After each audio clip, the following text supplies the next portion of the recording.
Eagleton resort ನಲ್ಲಿ ಬಾಟಲಿ ಶಾಸಕರ ಗುದ್ದಾಟದ ವಿಡಿಯೋ ಲೀಕ್ ಆಗಿದೆ. ಗಣೇಶ್ ಆನಂದ್ ಸಿಂಗ್ ಗಲಾಟೆಗೆ ಹೊಸ ಟ್ವಿಸ್ಟ್ ಸಿಕ್ಕಿದ್ದು ಜಗಳದ ವೇಳೆ ಮಹಿಳೆಯ ಹೆಸರು ಕೇಳಿ ಬಂದಿದೆ.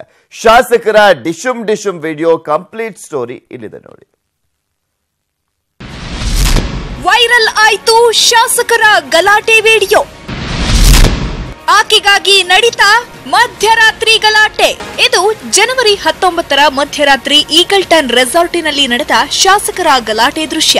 ಈ ಬಾಟಲಿ ಗಲಾಟೆಯಲ್ಲಿ ಶಾಸಕ ಆನಂದ್ ಸಿಂಗ್ ಗಂಭೀರವಾಗಿ ಗಾಯಗೊಂಡು ಆಸ್ಪತ್ರೆಯಲ್ಲಿ 1 ವಾರಕ್ಕೂ ಹೆಚ್ಚು ಕಾಲ ಚಿಕಿತ್ಸೆ ಪಡೆದಿದ್ರು. ಪ್ರಕರಣದ ಆರೋಪಿ ಶಾಸಕ ಗಣೇಶ್ ಮೊನ್ನೆಯಷ್ಟೇ ಅರೆಸ್ಟ್ ಸಹ ಆಗಿದ್ರು.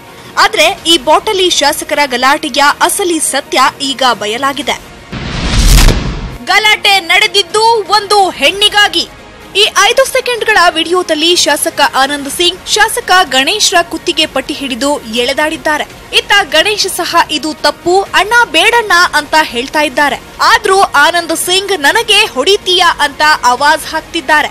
ಇವರಿಬ್ಬರ ಜಗಳದ ಮಧ್ಯೆ ಅವಳು ಅನ್ನೋ ಪದ ಬಂದು ಹೋಗುತ್ತೆ. ಹೀಗಾಗಿ ಇವರಿಬ್ಬರ ಗಲಾಟೆಗೆ ಒಂದು ಹೆಣ್ಣೆ ಕಾರಣ ಅನ್ನೋದು ಈಗ ಜಗಜ್ಜಾಹೀರಾಗಿದೆ. ಇನ್ನು ಆನಂದ್ ಸಿಂಗ್ ಹಾಗೂ ಗಣೇಶ್ಗೂ ಯಾವುದೇ ದ್ವೇಷ ಇರಲಿಲ್ವಂತೆ. ಮೊದಲು ರೆಸಾರ್ಟ್ ರೂಮ್ನಲ್ಲಿ ಭೀಮಾ ನಾಯಕ್ ಹಾಗೂ ಆನಂದ್ ಸಿಂಗ್ ಮಧ್ಯೆ ಗಲಾಟೆ ನಡೆಯುತ್ತಿತ್ತಂತೆ. ಈ ವೇಳೆ ಜಗಳ ಬಿಡಿಸಲು ಗಣೇಶ್ ಹೋದಾಗ ಜಗಳ ತಾರಕಕ್ಕೇರಿ ಡಿಶುಮ್ ನಡೆದಿದ್ಯಂತೆ. ನಾನು ಹಲ್ಲೆ ಮಾಡಿಲ್ಲ ಎಂದು ಗಣೇಶ್ ವಾದ. ಶಾಸಕ ಗಣೇಶ್ ಸಮರ್ಥನೆಗೆ ಸಾಕ್ಷಿ ಲಭ್ಯ. ಆನಂದ್ ಸಿಂಗ್ ಬಳಿ ಇದೆಯಾ ಹಲ್ಲೆ ವಿಡಿಯೋ? ಇನ್ನು ಈವರೆಗೂ ಶಾಸಕ ಗಣೇಶ್ ನಾನು ಹಲ್ಲೆ ಮಾಡಿಲ್ಲ ಅಂತ ಹೇಳ್ತಾ ಇದ್ದಾರೆ. ಹೀಗಾಗಿ ಅದಕ್ಕೆ ತಕ್ಕಂತೆ ಈ ವಿಡಿಯೋ ಸಹ ರಿಲೀಸ್ ಆಗಿದೆ. ಆದ್ರೆ ಹಲ್ಲೆ ಮಾಡಿದ್ದಾರೆ ಅಂತ ಆರೋಪ ಮಾಡ್ತಿರುವ ಆನಂದ್ ಸಿಂಗ್ ಬಳಿ ಈ ಬಗ್ಗೆ ಸಾಕ್ಷಿ ಇದೆಯಾ ಅನ್ನೋದು ಕುತೂಹಲ ಹುಟ್ಟಿಸಿದೆ. ಕಾರಣ ಅಂದ್ರೆ ಭೀಮಾ ನಾಯಕ್ ಮತ್ತು ಆನಂದನ್ನ ಇಬ್ಬರು ಕಾಂಪ್ರಮೈಸ್ ಮಾಡಕ್ ಹೋಗಿ ಈ ಸಿಚುವೇಶನ್ ಆಗಿರೋದು. ಇದು ಬಿಟ್ಟು ಯಾವ್ದಿಲ್ಲ.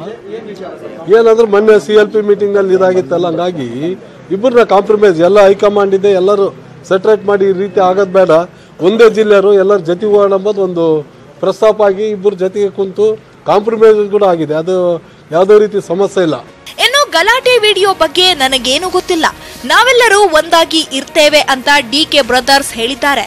ಒಟ್ನಲ್ಲಿ 5 ಸೆಕೆಂಡ್ಗಳ ವಿಡಿಯೋದಲ್ಲಿ ಶಾಸಕರು ಎಣ್ಣೆ ನೆಶೆಯಲ್ಲಿರುವುದು ಗೊತ್ತಾಗುತ್ತೆ. ಈ ಮಧ್ಯೆ ಅರ್ನಿಯಾ ಸಮಸ್ಯೆಯಿಂದ ಜೈಲಿನಲ್ಲಿದ್ದ ಶಾಸಕ ಗಣೇಶ್ ವಿಕ್ಟೋರಿಯಾ ಆಸ್ಪತ್ರೆಯಲ್ಲಿ ಚಿಕಿತ್ಸೆ ಪಡೆಯುತ್ತಿದ್ದಾರೆ. Bureau report, news 18 Kannada. Pak ವಶದಲ್ಲಿದ್ದಾಗ ಮಾನಸಿಕ ಹಿಂಸೆ ನೀಡಿದ್ರು ಅಂತ ವಿಂಗ್ ಕಮಾಂಡರ್ ಅಭಿನಂದನ್ ತಿಳಿಸಿದ್ದಾರೆ ಎನ್ನಲಾಗಿದೆ. ಸುದ್ದಿ ಸಂಸ್ಥೆಯೊಂದರ ವರದಿಯಂತೆ ಪಾಕ್ನಲ್ಲಿದ್ದಾಗ ದೈಹಿಕ ಹಿಂಸೆ ನೀಡಿರಲಿಲ್ಲ, ಆದ್ರೆ ಸಿಕ್ಕಾಪಟ್ಟೆ ಮಾನಸಿಕ ಹಿಂಸೆಯನ್ನ ನೀಡಿದ್ರು ಅಂತ ಅಭಿನಂದನ್ ತಿಳಿಸಿರುವುದಾಗಿ ವರದಿ ಮಾಡಿದೆ.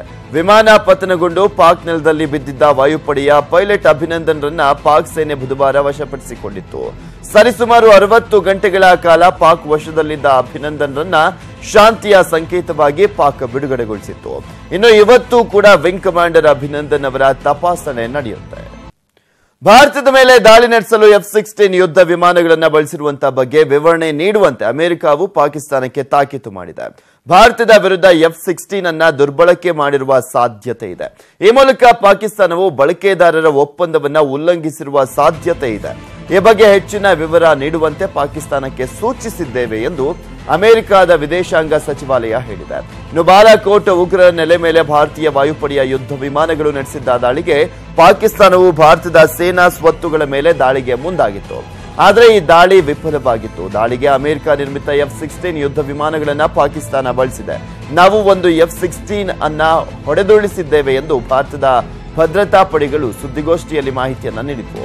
F-16 ಯುದ್ಧ ವಿಮಾನಗಳಲ್ಲಿ ಬಳಸಲಾಗುವಂತ AMRAAM ಕ್ಷಿಪಣಿಯ ತುಣುಕನ್ನ ಸುದ್ದಿಗೋಷ್ಠಿಯಲ್ಲಿ ಬಹಿರಂಗಪಡಿಸಲಾಗಿತ್ತು. ಈ ಕಾರ್ಯಾಚರಣೆಯಲ್ಲಿ ನಮ್ಮ ಯಾವ ವಿಮಾನಕ್ಕೂ ಹಾನಿಯಾಗಿಲ್ಲ, ನಮ್ಮ ದಾಳಿಯಲ್ಲಿ F-16 ಬಳಸಿಲ್ಲ ಎಂದು ಪಾಕಿಸ್ತಾನ ಹೇಳಿತ್ತು. ಈ ಎರಡೂ ಹೇಳಿಕೆಗಳನ್ನ ಗಮನಿಸಿರುವಂತಹ ಅಮೆರಿಕ ಎಲ್ಲಾ ವರದಿಗಳನ್ನ ಗಂಭೀರವಾಗಿ ಪರಿಗಣಿಸುತ್ತೇವೆ ಎಂದಿದೆ.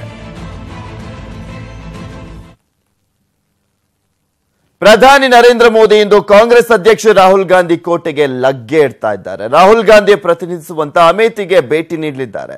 ಅಮೇಥಿ ಕ್ಷೇತ್ರ ವ್ಯಾಪ್ತಿಯ ಕೌಹಾರ್ನಲ್ಲಿ ಕಲಾಶ್ನಿಕೋವ್ ರೈಫಲ್ ತಯಾರಿಸುವಂತಹ ಕಾರ್ಖಾನೆಯನ್ನ ಮೋದಿ ಉದ್ಘಾಟಿಸಲಿದ್ದಾರೆ. ಜೊತೆಗೆ ಹಲವು ಅಭಿವೃದ್ಧಿ ಯೋಜನೆಗಳಿಗೆ ಚಾಲನೆಯನ್ನ ನೀಡಲಿದ್ದಾರೆ. ಬಳಿಕ ಸಾರ್ವಜನಿಕ ಸಭೆ ಉದ್ದೇಶಿಸಿ ಭಾಷಣವನ್ನ ಮಾಡಲಿದ್ದಾರೆ. 2014ರಲ್ಲಿ ಅಧಿಕಾರಕ್ಕೆ ಬಂದ ನಂತರ ಇದೇ ಪ್ರಥಮ ಬಾರಿಗೆ ಮೋದಿ ಈ ಕ್ಷೇತ್ರಕ್ಕೆ ಭೇಟಿಯನ್ನು ನೀಡುತ್ತಿದ್ದಾರೆ. ಈ ಕ್ಷೇತ್ರದಲ್ಲಿ ಕಳೆದ ಲೋಕಸಭೆ ಚುನಾವಣೆಯಲ್ಲಿ ರಾಹುಲ್ ಗಾಂಧಿ ವಿರುದ್ಧ ಬಿಜೆಪಿಯ ಸ್ಮೃತಿ ಇರಾನಿ ಕಣಕ್ಕಿಳಿಸಿತ್ತು. ಇಲ್ಲಿ ಇರಾನಿ 3 ಲಕ್ಷ ಮತಗಳನ್ನ ಪಡೆದಿದ್ರು. ಈ ಬಾರಿಯೂ ಸ್ಮೃತಿ ಇರಾನಿ ಅವರನ್ನೇ ಕಣಕ್ಕಿಳಿಸುವ ಸಾಧ್ಯತೆ ಇದೆ.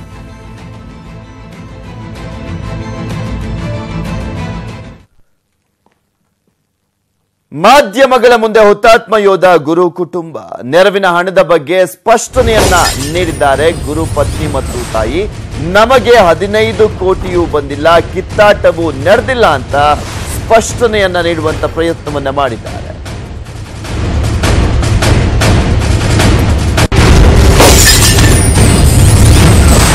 ಮಂಡ್ಯದಲ್ಲಿ ಸುದ್ದಿಗೋಷ್ಠಿಯನ್ನ ನಡೆಸಿರುವಂತಹ ಹುತಾತ್ಮ ಯೋಧ ಗುರು ಅವರ ಪತ್ನಿ ಮತ್ತು ಅವರ ತಾಯಿ ಕಲಾವತಿಗೆ ಸಾಥನ್ನ ನೀಡಿದ್ರು. ಗುರು ಅವರ ತಾಯಿ ಚಿಕ್ಕೋಳಮ್ಮ ಅವರು ಈ ಒಂದು ಸಂದರ್ಭದಲ್ಲಿ ನಮ್ಮ ಕುಟುಂಬದಲ್ಲಿ ಯಾವುದೇ ರೀತಿಯಾದಂತಹ ಕಿತ್ತಾಟ ನಡೆದಿಲ್ಲ ಅಂತ ಸ್ಪಷ್ಟನೆಯನ್ನ ನೀಡಿದ್ದಾರೆ. ನಾವೆಲ್ಲ ಚೆನ್ನಾಗಿದ್ದೇವೆ, ಮುಂದೆಯೂ ಕೂಡ ಚೆನ್ನಾಗಿರ್ತೇವೆ.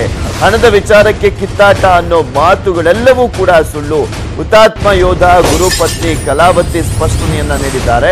ಇನ್ನು ಮಗನನ್ನ ಕಳೆದುಕೊಂಡು ನೋವಿನಲ್ಲಿ ನಾವಿದ್ದೇವೆ, ಸೊಸೆಯನ್ನ ಮಗಳಂತೆ ನೋಡಿಕೊಳ್ಳುತ್ತಿದ್ದೇವೆ. ಹುತಾತ್ಮ ಯೋಧ ಗುರು ತಾಯಿ ಚಿಕ್ಕೋಳಮ್ಮ ಕೂಡ ಹೇಳಿಕೆಯನ್ನ ನೀಡಿದ್ದಾರೆ. ಮೊನ್ನೆ ಅಷ್ಟೇ ಒಂದು ವಿಚಾರಕ್ಕೆ ಸಂಬಂಧಪಟ್ಟಂತೆ ವರದಿಯಾಗಿತ್ತು. ಅದರಲ್ಲೂ ಪ್ರಮುಖವಾಗಿ ಗುರು ಪತ್ನಿ ಮತ್ತು ಅವರ ತಾಯಿ ಅವರ ಕುಟುಂಬದಲ್ಲಿ ಒಂದ್ ರೀತಿಯಾಗಿ ಹಣದ ವಿಚಾರಕ್ಕೆ ಸಂಬಂಧಪಟ್ಟಂತೆ ಕಲಹ ಎದ್ದಿದೆ ಅನ್ನುವ ಮಾಹಿತಿ ಕೂಡ ಲಭ್ಯವಾಗ್ತಾ ಇತ್ತು.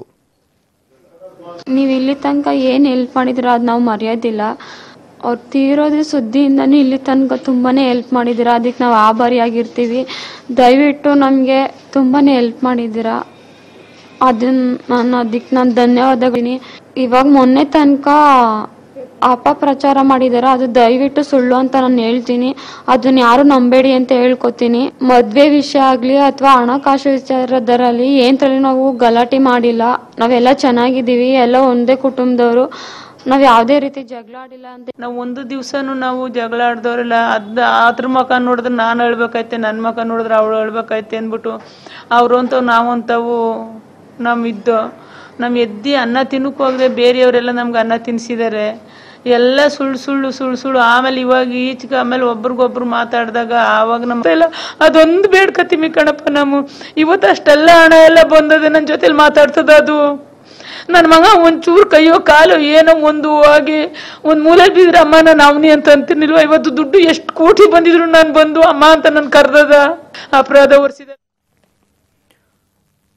ದೋಸ್ತಿಗಳ ನಡುವೆ ಸೀಟು ಹಂಚಿಕೆ ಬಗ್ಗೆ ಗೊಂದಲ ಮುಂದುವರೆದಿದೆ. ಸೋಮವಾರ ಸೀಟು ಹಂಚಿಕೆ ಬಗ್ಗೆ ಸಮನ್ವಯ ಸಮಿತಿ ಸಭೆಯಲ್ಲಿ ಚರ್ಚೆ ಮಾಡ್ತೀವಿ ಅಂತ ಕಾಂಗ್ರೆಸ್ನ ಅಧ್ಯಕ್ಷರು ಹೇಳ್ತಿದ್ರೆ, ಸಿಎಂ ಮಾತ್ರ ಸಮನ್ವಯ ಸಮಿತಿ ಸಭೆಯಲ್ಲಿ ಮಾತನಾಡಲ್ಲ ಅಂತಿದ್ದಾರೆ. ಲೋಕಸಭಾ ಟಿಕೆಟ್ ಹಂಚಿಕೆ ಮೈತ್ರಿ ಗೊಂದಲ. ಕಾಂಗ್ರೆಸ್ ಹೀಗೇಳುತ್ತೆ, ಜೆಡಿಎಸ್ ಹಾಗೇಳುತ್ತೆ. ಲೋಕಸಭೆ ಚುನಾವಣೆ ಯಾವುದೇ ಕ್ಷಣದಲ್ಲಿ ಘೋಷಣೆಯಾಗಬಹುದು. ರಾಜ್ಯದಲ್ಲಿ ಮೈತ್ರಿ ಮಾಡಿಕೊಂಡು ಅಧಿಕಾರ ಹಿಡಿದಿರುವ ಕಾಂಗ್ರೆಸ್ ಜೆಡಿಎಸ್ ನಡುವೆ ಟಿಕೆಟ್ ಹಂಚಿಕೆ ಹಗ್ಗಜಗ್ಗಾಟ ನಡೀತಿದೆ. ಸಮನ್ವಯ ಸಮಿತಿಯಲ್ಲಿ ಟಿಕೆಟ್ ಹಂಚಿಕೆ ಫೈನಲ್ ಆಗುತ್ತೆ ಅಂತ ಕೆಪಿಸಿಸಿ ಅಧ್ಯಕ್ಷ ದಿನೇಶ್ ಗುಂಡೂರಾವ್ ಹೇಳಿದ್ದಾರೆ. ಅದೇ ಬಹುತೇಕ 4ನೇ ತಾರೀಕು ಆಗುವಂಥದ್ದು ಸಾಧ್ಯತೆ ಇದೆ. 4ನೇ ತಾರೀಕಿಗೆ ಸಮನ್ವಯ ಸಮಿತಿ ಸಭೆ. ನಮ್ಮ ಮೈತ್ರಿ ಆಧಾರದ ಮೇಲೆ ಯಾವ್ಯಾವ ಕ್ಷೇತ್ರ ಯಾರ್ಯಾರು ಕಂಟೆಸ್ಟ್ ಮಾಡಬೇಕು ಅಲ್ಲೇ ಕಂಟೆಸ್ಟ್ ಮಾಡ್ತೀವಿ. ಎಲ್ಲಿ ಕಾಂಗ್ರೆಸ್ ಸೀಟು ನಮಗಾಗ್ತದೆ ಅಲ್ಲಿ ನಾವು ಮಾಡ್ತೀವಿ, ಎಲ್ಲಿ JDSಗೆ ಆಗ್ತದೆ ಅಲ್ಲಿ ಅವ್ರು ಮಾಡ್ತಾರೆ. ಏನು ಪಕ್ಷೇತರ ಕಂಟೆಸ್ಟ್ ಮಾಡ್ತಕ್ಕಂಥದ್ದು ಇರ್ಬೋದು, ಬೇರೆ ವಿಚಾರ ಇರ್ಬೋದು, ಅದು ಯಾವುದೂ ಕೂಡ ಪ್ರಸ್ತುತವಾದಂಥ ಮಾತುಗಳಲ್ಲ. ಆದರೆ ದಿನೇಶ್ ಗುಂಡೂರಾವ್ ಮಾತಿಗೆ ಸಿಎಂ ಎಚ್ಡಿ ಕುಮಾರಸ್ವಾಮಿ ತಲೆ ಅಲ್ಲಾಡಿಸಿದ್ದು ವ್ಯತಿರಿಕ್ತವಾದ ಹೇಳಿಕೆ ನೀಡಿದ್ದಾರೆ. ಸೋಮವಾರ ನಡೆಯುವ ಸಮನ್ವಯ ಸಮಿತಿ ಸಭೆಯಲ್ಲಿ ಸೀಟು ಹಂಚಿಕೆ ವಿಚಾರ ಚರ್ಚೆಯಾಗಲ್ಲ. ಬದಲಿಗೆ ಸರ್ಕಾರದ ಯೋಜನೆಗಳು, ಎರಡು ಪಕ್ಷಗಳ ನಡುವಿನ ಅಡೆತಡೆಗಳ ಬಗ್ಗೆ ಮಾತ್ರ ಚರ್ಚೆ ಆಗಲಿದೆ ಎಂದಿದ್ದಾರೆ. ಒಟ್ಟಿನಲ್ಲಿ ಕಾಂಗ್ರೆಸ್ ಸೀಟು ಹಂಚಿಕೆ ವಿಚಾರದಲ್ಲಿ ಆಸಕ್ತಿ ವಹಿಸಿದ್ರೂ ಜೆಡಿಎಸ್ ಮಾತ್ರ ಹೈಕಮಾಂಡ್ ಮಟ್ಟದಲ್ಲೇ ಅಂತಿಮ ಚರ್ಚೆ ನಡೆಯಲಿ ಎನ್ನುವ ಒತ್ತಡ ತಂತ್ರಕ್ಕೆ ಮೊರೆ ಹೋಗಿದೆ. ಅದರಲ್ಲೂ ಮಂಡ್ಯದಲ್ಲಿ ಸುಮಲತಾ ಸ್ಪರ್ಧೆ ಬಗ್ಗೆ ಜೆಡಿಎಸ್ ಕೆಂಡಾಮಂಡಲವಾಗಿದ್ದು ಕ್ಷೇತ್ರಗಳ ವಿಚಾರದಲ್ಲೂ ಚೌಕಾಸಿಗೆ ಮುಂದಾಗಿದೆ. Srinivas Halakatti, political bureau, news 18 Kannada. ವಿಶ್ವ ಪ್ರಸಿದ್ಧ ಹಂಪಿ ಉತ್ಸವಕ್ಕೆ ವಿದ್ಯುಕ್ತ ಚಾಲನೆ ಸಿಕ್ಕಿದೆ. ಸ್ಥಳೀಯ ಶಾಸಕರೇ ಭಾಗಿಯಾಗದ ಉತ್ಸವಕ್ಕೆ ಚಾಲೆಂಜಿಂಗ್ ಸ್ಟಾರ್ ದರ್ಶನ್ ವಿಶೇಷ ಅತಿಥಿಯಾಗಿ ಆಗಮಿಸಿ ಮೆರುಗನ್ನ ಹೆಚ್ಚಿಸಿದ್ರು.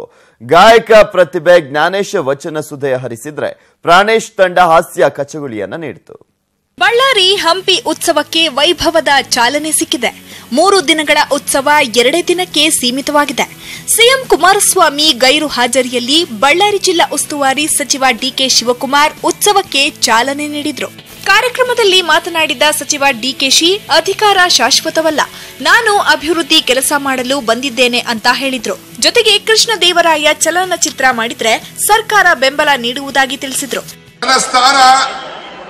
ಯಾವುದು ಶಾಶ್ವತವಾಗಿರ್ಲಿಕ್ಕೆ ಸಾಧ್ಯ ಇಲ್ಲ. ಆದರೆ ನಾವು ಮಾಡಿದಂತ ಕೆಲಸ, ನಾವು ಮಾಡಿದಂತ ಕಾಮಗಾರಿಗಳು, ನಾವು ಮಾಡುವಂತ ಅಭಿವೃದ್ಧಿ, ಕೊಡುವಂತ ಆಡಳಿತ, ಇದು ಮಾತ್ರ ಶಾಶ್ವತ ಅಂತೇಳಿ ನಾನಂತೂ ಭಾವಿಸಿಕೊಂಡಿದ್ದೇನೆ. ಹಂಪಿ ಉತ್ಸವದ ಕೇಂದ್ರ ಬಿಂದುವಾಗಿದ್ದು ಚಾಲೆಂಜಿಂಗ್ ಸ್ಟಾರ್ ದರ್ಶನ್ ವೇದಿಕೆಗೆ ಬರುತ್ತಿದ್ದಂತೆ ಅಭಿಮಾನಿಗಳು ಹುಚ್ಚೆದ್ದು ಕುಣಿದ್ರು. ಡಿ ಬಾಸ್ ನೋಡಿ ಜನರು ಸಂತಸ ವ್ಯಕ್ತಪಡಿಸಿದ್ರು.